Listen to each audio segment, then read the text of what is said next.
नमस्कार साथियों, स्वागत है आपका एजुकेशनल चौपाल में। दोस्तों, पीवाईक्यू सीरीज के अंतर्गत आज हम लोग इंडियन पॉलिटी से जुड़े पीवाईक्यू के एक प्रश्न के मॉडल स्ट्रक्चर को समझने का प्रयास करेंगे।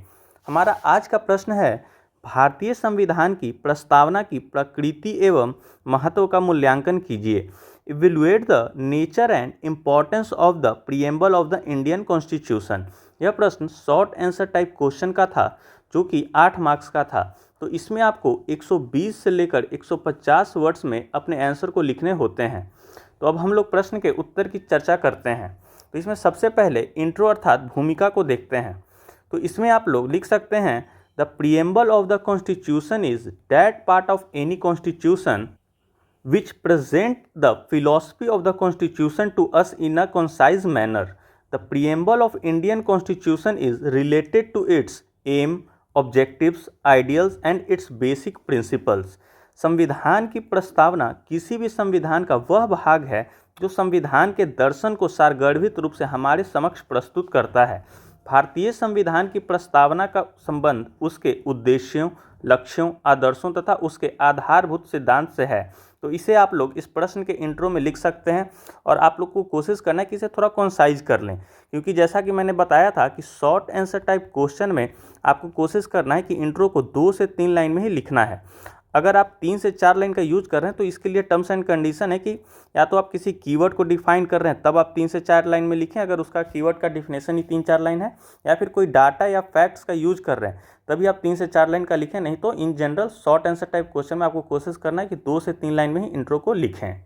अब बात करते हैं प्रश्न के मुख्य भाग की। तो इसमें आप जो पहला हेडिंग देंगे वो है नेचर ऑफ द प्रीएम्बल, प्रस्तावना की प्रकृति, जैसा कि ये प्रश्न का पहला डिमांड है।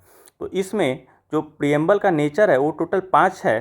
तो इसमें पहला है सोवर्जिन, दूसरा सोशलिस्ट, तीसरा सेकुलर, चौथा डेमोक्रेसी और पांचवा जो है हमारा रिपब्लिक, अर्थात संपूर्ण प्रभुत्व संपन्न, समाजवाद, पंथ निरपेक्ष, लोकतंत्र और गणराज्य। ये हमारे प्रीएम्बल का नेचर है। इसे आपको 1 से 2 लाइन में एक्सप्लेन करना है।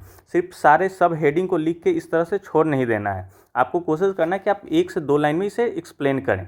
और ये एक्सप्लेन आप कहाँ से करेंगे, 1 से 2 लाइन कहाँ से लाएंगे? तो इसके लिए आपके पास 3 ऑप्शन है। इसमें पहला है कि आप अपना जो खुद का नोट्स बना रखा होगा उसे आप फॉलो कीजिए।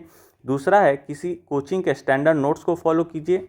और तीसरा है जो हमारे द्वारा कॉन्सेप्ट सीरीज चलाया जा रहा है उसे भी फॉलो कर सकते हैं, वहाँ भी इन सारे पॉइंट्स को अच्छे से एक्सप्लेन किया गया है। अब हम लोग बात करते हैं प्रश्न के दूसरे हेडिंग की, जो है इम्पॉर्टेंस ऑफ द प्रीएम्बल, प्रस्तावना का महत्व। तो इसमें जो सबसे पहला सब हेडिंग है या पॉइंट जिसे हम लोग लिख सकते हैं वो है इंटरप्रिटेशन टूल्स, व्याख्या उपकरण। तो इसे भी आपको 1 से 2 लाइन में एक्सप्लेन करना है, या फिर आपके पास अगर स्पेस का शॉर्टेज हो रहा है तो आप लोग इसे स्टेटमेंट फॉर्मेट में लिख सकते हैं। जैसा कि इसे आप लोग लिख सकते हैं कि the preamble of Indian constitution act as interpretation tool. तो इस तरह से भी काम चल सकता है।